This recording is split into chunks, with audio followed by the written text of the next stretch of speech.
Hi friends, welcome to Saranya Veetu Samayal. இன்னைக்கு வந்து நம்ம ரவா பொங்கல் எப்படி செய்யறதுங்கறத பார்க்கலாம். அதுக்கு நான் இங்க ingredients எடுத்து வச்சிருக்கேன். என்னென்னன்னு பாத்தீங்கன்னா ஒரு 1.5 கப் ரவை எடுத்துர்க்கேன், வெள்ளை ரவை. அதே கப்ல ஒரு 1/2 கப் பாசிப்பருப்பு எடுத்துர்க்கேன். அப்புறம் கொஞ்சம் முந்திரி, ஒரு 1/4 இன்ச் இஞ்சி தட்டி வச்சிருக்கேன். கொஞ்சம் கருவேப்பிலை, ஜீரகம், குருமிளகு, உப்பு, நெய் தேவையான அளவு. ஸோ இப்போ இது எப்படி செய்யறதுங்கிறத பார்த்துடலாம். இந்த ரெசிபி உங்களுக்கு டின்னராகவும் வச்சுக்கலாம், மார்னிங் பிரேக்ஃபாஸ்ட்டுக்கும் இந்த ரெசிபி நல்லாயிருக்கும். ஸோ இது எப்படி செய்யறதுங்கிறத பார்த்துடலாம் வாங்க. நான் இங்கே ஒரு பேன் வச்சுருக்கேன். இந்த பேனில் இந்த 1/2 கப்பு பாசிப்பருப்பை ட்ரை ரோஸ்ட் பண்ணிக்கலாம். இந்த பாசிப்பருப்பை நல்லா ட்ரை ரோஸ்ட் பண்ணிக்கோங்க ஒரு 2 நிமிஷம்.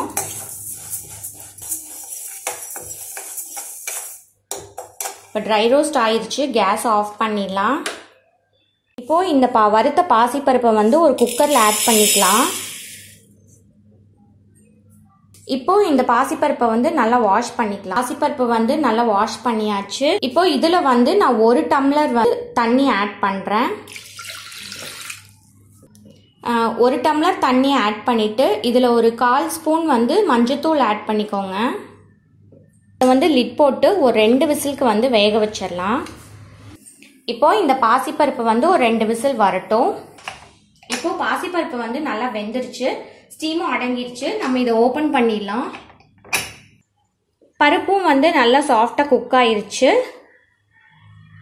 இப்போ நான் இங்கே ஒரு பேன் வச்சிருக்கேன். பேன் சூடாகட்டும். ஸ்லோவில் வச்சுக்கோங்க. ஸ்லோவில் வச்சு இந்த ரவையை வறுத்தரலாம்.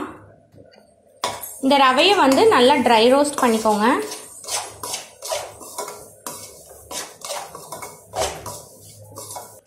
ஒரு நிமிஷம் இதை ட்ரை ரோஸ்ட் பண்ணிக்கோங்க, போதும்.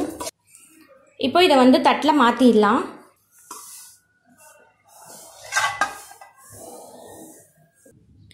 இப்போ நான் இங்கே ஒரு பேன் வச்சுருக்கேன். கேஸ் ஆன் பண்ணிக்கலாம். வெள்ளை ரவைக்கு ஒரு டம்ளர் வெள்ளை ரவைக்கு 3 டம்ளர் கரெக்டாக இருக்கும் தண்ணி. ஸோ நான் இப்போ இங்கே 1.5 டம்ளர் ரவை எடுத்திருக்கேன். ஸோ நான் இப்போ ஒரு 4 டம்ளர் தண்ணி ஊற்றுறேன்.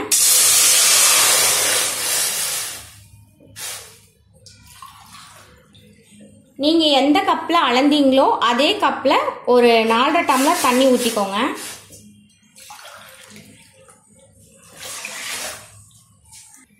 இப்போ இந்த தண்ணி நல்லா கொதிக்கட்டும். இப்போ தண்ணி நல்லா கொதிக்க ஆரம்பிச்சிருச்சு. பொங்கலுக்கு தேவையான உப்பு ஆட் பண்ணிடலாம். இந்த தண்ணியிலேயே ஆட் பண்ணி நல்லா கலந்து விட்டுக்கோங்க. இப்போ நம்ம இந்த ரவையை ஆட் பண்ணிடலாம். நம்ம வறுத்து வச்சிருக்கோம் இல்லையா, அந்த ரவையை அப்படியே கொஞ்சம் கொஞ்சமாக போட்டுட்டே கிளறுங்க.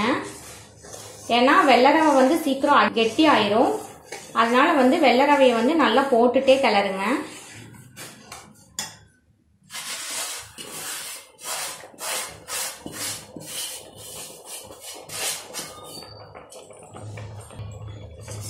ஸோ இப்போ நல்லா இதை கிளறுங்க. ஸோ இப்போ இதை நல்லா கிளறிக்கலாம், கட்டி ஆகாமல். ஃபஸ்ட்டு இந்த ரவையை நல்லா வேக வச்சிடணும். ஏன்னா ஆல்ரெடி பாசிப்பருப்பு வெந்திருக்கும். ஸோ ரவை மட்டும் நல்லா வேகணும், இந்த வெள்ளை ரவை. அப்போதான் பொங்கல் நல்லா சாஃப்டாக வரும். இப்போ அடுப்பை ஸ்லோ பண்ணிக்கோங்க. இதை நல்லா கலருங்க. ரவை நல்லா வெந்துருச்சு. ஸ்டவ் ஸ்லோலியே வச்சுக்கோங்க. இப்போ நம்ம இந்த பாசிப்பருப்பை ஆட் பண்ணிடலாம்.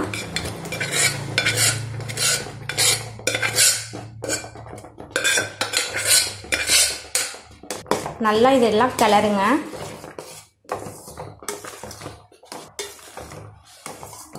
இதில் 1 ஸ்பூன் நெய் ஊற்றிக்கோங்க. நல்லா கிளறி விட்டுக்கோங்க. இப்போ இது ரெடி ஆயிடுச்சு. நம்ம இதை தாளிச்சிடலாம்.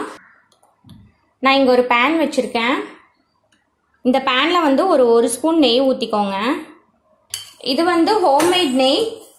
இந்த நெய் எப்படி செய்யணுங்கிற வீடியோவும் நான் அப்லோட் பண்ணியிருக்கேன், பாருங்கள். ஐகார்ட்லேயும் கொடுக்குறேன், செக் பண்ணிக்கோங்க. இப்போ இந்த நெய் வந்து நல்லா மெல்ட் ஆயிடுச்சு. இப்போ நம்ம வந்து ஃபஸ்ட்டு முந்திரி பருப்பை வந்து வறுத்துக்கலாம். நல்லா லைட் கோல்டன் ப்ரௌன் ஆகிற வரைக்கும் இது நல்லா வறுத்துக்கோங்க. முந்திரி வந்து நல்லா வறுத்தாச்சு. இப்போ நம்ம இந்த பொங்கலில் வந்து ஆட் பண்ணிடலாம். இப்போ மறுபடியும் 1 ஸ்பூன் நெய் ஆட் பண்ணிக்கலாம். இதில் வந்து நெய்யும் 1 ஸ்பூன் வந்து எண்ணெயும் நான் ஆட் பண்ணுறேன். இப்போது இந்த எண்ணெயும் நெய்யும் சூடான பிறகு இந்த இஞ்சி தட்டி வச்சுருக்கோம் இல்லையா, இதை ஆட் பண்ணிடலாம். 1 ஸ்பூன் வந்து ஜீரகம் ஆட் பண்ணிடலாம். பொங்கலுக்கு தேவையான பெப்பர் ஆட் பண்ணிக்கலாம். நான் பெப்பர் தூள் ஆட் பண்ணுறேன், ஏன்னா முழுசாக போட்டால் அப்படியே எடுத்து வச்சுருவாங்க. கருவேப்பிலை ஆட் பண்ணிக்கலாம். இதை நல்லா கலந்துக்கோங்க. இப்போ இதை வந்து நம்ம பொங்கலில் ஆட் பண்ணிடலாம். இப்போது நம்ம இது எல்லாத்தையும் ஒட்டுக்கா வந்து கிளறிக்கலாம். ஸோ எல்லாம் ஒன்று சேர்கிற மாதிரி நம்ம கிளறிக்கலாம்.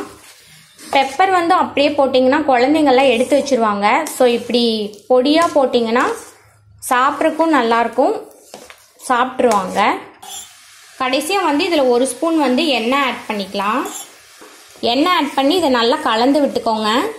ஸோ இப்போ இது ரெடி ஆயிடுச்சு. இப்போ நம்மளுடைய ரவா பொங்கலும் தேங்காய் சட்னியும் ரெடி ஆயிடுச்சு.